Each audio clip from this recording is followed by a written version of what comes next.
ហូយយ៉ាភ្លៀងក្លែបប្រែជាទឹកថ្លា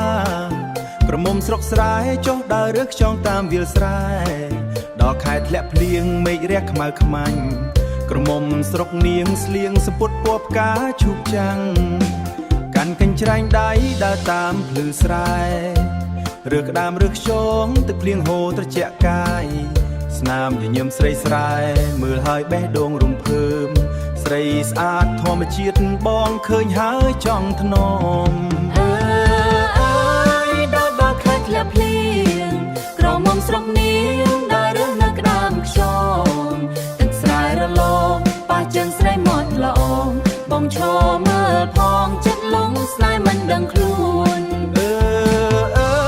សម្រស់នារីស្រែ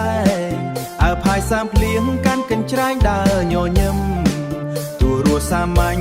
តែចិត្តស្មោះមិនคล้ายស្រីស្រុកស្រែអើយបងស្រឡាញ់អូនពីបេះដូងខ្យល់ភ្លៀងបោះមកប៉ះសអូនរំភើយកងកែបស្រែឆ្លើយលើតាមស្រែពេលថ្ងៃលិចអូនអង្គុយរើសខ្យងក្បែរដើមត្នោតពួងរូបភាពស្រុកស្រែស្រស់ស្អាតដូចគំនូបងជាកំឡោះស្រែឃើញហើយចង់ទៅជួយសុំកាន់កញ្ច្រែងផងកុំឲ្យអូននឿយហត់បើអូនព្រមស្នេហ៍បងនឹងថ្នមមួយជីវិតសងខ្ទោមកក្បែរស្រែ